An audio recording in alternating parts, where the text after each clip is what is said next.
democratize the process of making exploratory infographics. And so here you see a basic screenshot of the application. I can show you the actual application. Actually, it's right here. It's exactly the same. But the deck helps me to explain it. So you can edit text and change things around, add links in a way that you can't with static graphics. We allow for a couple of different types of data upload. You can upload your data as a CSV. You can also import a Google spreadsheet. If data is being fed live into that spreadsheet, then the graphics will automatically update. We've also connected with a couple of different APIs on the back end. We connected with WholeDaddy and allowed live data to stream through that API. We connected with Data Market. They have about 40,000 regularly updated data sets. But the interesting thing was that no one was using Data Market. Everyone came with their own data, and most people were using Google spreadsheets, which I found interesting.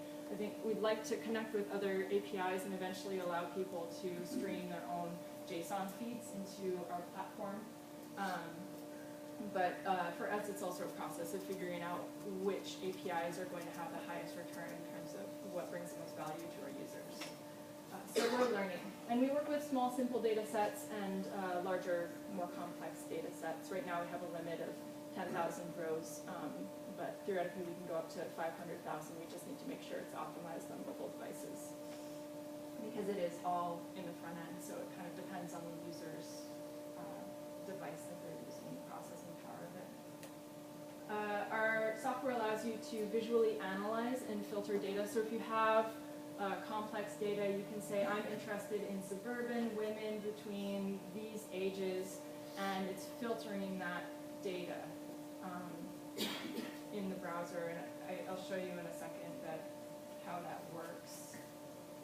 This is another just screenshot of the application. There are a number of different text blocks and icons and charts that you can kind of build the data-driven story with. There's some customization options. We have a couple of themes out of the box that you can use and change your color scheme. We'll add more customization options as we go forward. And then you can also embed the infographic easily. We offer a few different sizes for mobile device, tablet. It's responsive to a certain extent. We also generate a static image fallback for places where interactive content isn't possible, such as Pinterest. And we are building it to be responsive, which is an interesting challenge for us. We haven't seen too many exploratory graphics that are responsive, but we've been thinking about things such as labeling, right? Where labels sometimes are very small and sometimes they're very long. Sometimes you have 8 different items in a series, and sometimes you have 2. And so dealing with all of those different design considerations for a range of different charts and a range of different screen sizes has been a very interesting challenge for us. I'm just going to show you this quick demo because it'll give you a better sense of how it works if the internet's working here. And there's a little talking head in the corner, but I'll just talk over it. So here you can see that we have some different text blocks, and we do some automatic text resizing, so it'll work with different different combinations of text that you want. You can drag out different visualization types. We have a few basic ones right now, and we make it pretty easy to change what that visualization is pointing to, whether it's gender or whether it's age. And if you resize the graphic and the labels are overlapping, then we hide them and expose them upon hover. That's one of the things that we were thinking through when we were thinking about the responsiveness of it. And these are just a number of different options that you have within the platform. And like I said before, you can filter by the different parameters in the survey. So it's automatic as long as all of the charts are being built from the same data set, and the data set is of a type that we can filter through the different options. So we thought that was interesting because it allows you to do visual analysis in the browser without doing math or writing code. And this is a work in progress. We haven't figured everything out yet. We're in private beta at the moment. We have about 400 users on our private beta, about 7,000 on our wait list. And so we'll continue doing iterations and figuring out what people need. But it's been a very cool process for us. This is just an example of using a Google Doc and pasting it in here. We do a little bit of automatic data parsing so that it'll look at the data set and draw a visualization that makes sense for it, whether it's a line chart of its time series data or a column chart, depending on that data. So there's a few different icons that you can add, and you can also connect those to the data set as well.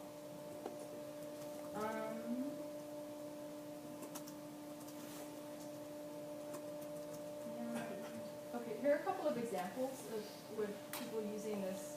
So the Montreal Gazette posted this story about religious expression in government and how readers felt about religious expression in government. And so they created this Google form here where you can say, I agree with the US model, I disagree with the Canadian model, etc. And then at the bottom of the page, when you hit submit, that data feeds live into this graphic where you can see how other users felt about this topic. And so this story is interesting because it allows users to really engage in the story, and the story becomes about them and not just about the topic at hand. So it's kind of gone from being a passive, you've gone from being a passive observer to an active participant in the story. Not only that, but you can also filter through those parameters in the survey. So for example, you can, if you're interested in asking the question, of the people who agree with the American model, how do they feel about the other models? And so you can easily filter by that parameter and discover what it is that you're interested in discovering. Just quickly, this was another one that a PR guy at Rackspace did. He collected all of his Twitter data about Southwest Air for several months, and he was interested in analyzing how they do Twitter. I guess they're pretty famous in the PR world for their Twitter strategy. And so he wanted to ask questions like, if you have a lot of followers, is Southwest Air more likely to tweet at you? And his discovery was that no, they're not. But he found all this other data through this, and he created this graphic where you can ask questions like, when does Southwest Air send the most apologies? And you can see that that's on the weekends. Or when do they send the most promotional tweets? Well, that's on Wednesday and Tuesday. So I thought it was just an interesting way that he had compiled that data and built that story that people can explore. You can explore by the agent's initials or the number of followers, or the agent and the number of followers, that kind of thing. So those are just a couple of examples of ways that people have been using the tool. But I want to go back here and tell you a little bit about the process and what we've been thinking as we've been building this tool. And one of the challenges for us is that as software designers, we can't predict your creative process, right? And we're talking about this as a creative tool that you can use to build a story, but you can't build any story with it. It's like any software product, it has its limitations, and you know, every choice that we make about what to build is also a choice about what not to build. We have 4 people on our team, 2 of whom are full-time developers. I write code sometimes, not all the time, but we only have a very limited amount of time. And so out of the 800 things that we want to build, we might only get to 3. Depends on the day.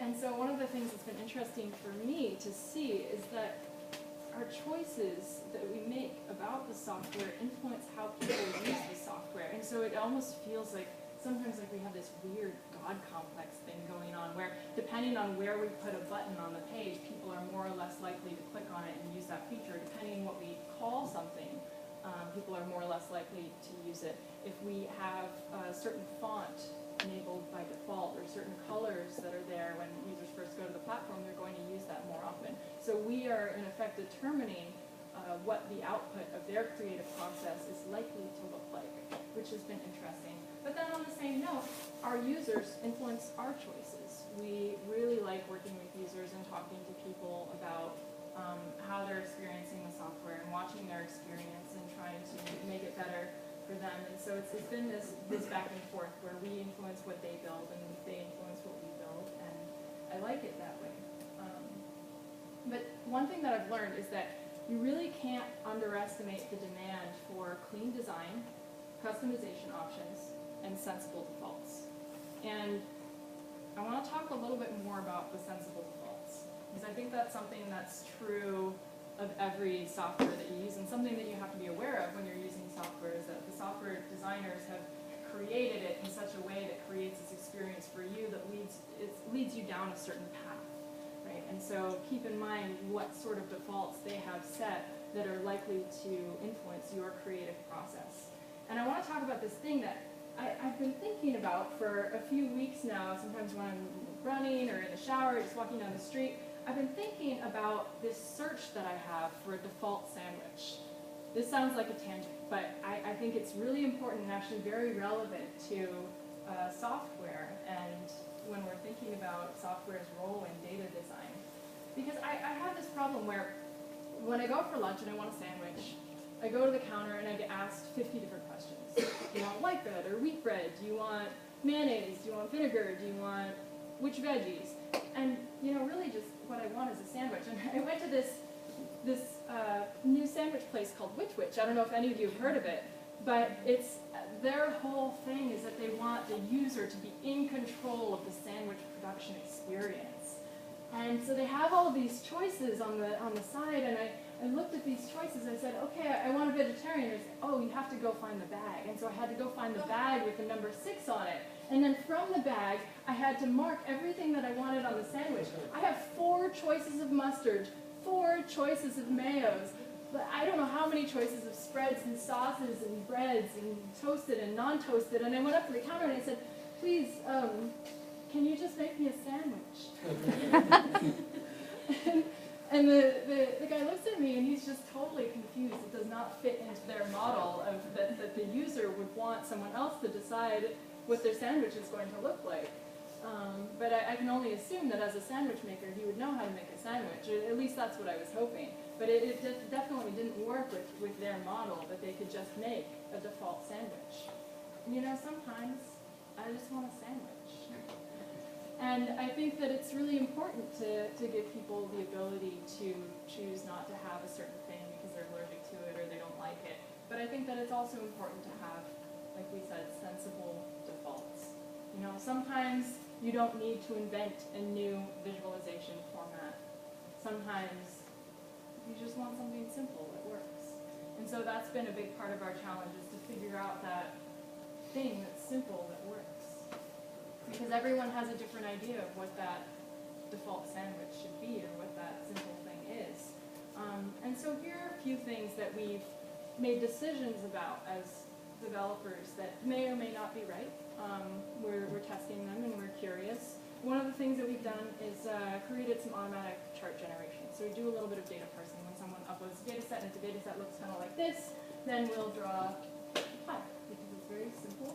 And this is one of the only cases where we'll draw a pie. We're not huge pie chart fans, but we'll do it. And if the data looks more like this, and there's clear time series, and then with gender, we'll draw a chart that looks more like this. And we'll do that automatically so that when data comes into the platform, they already have some idea of what they can do.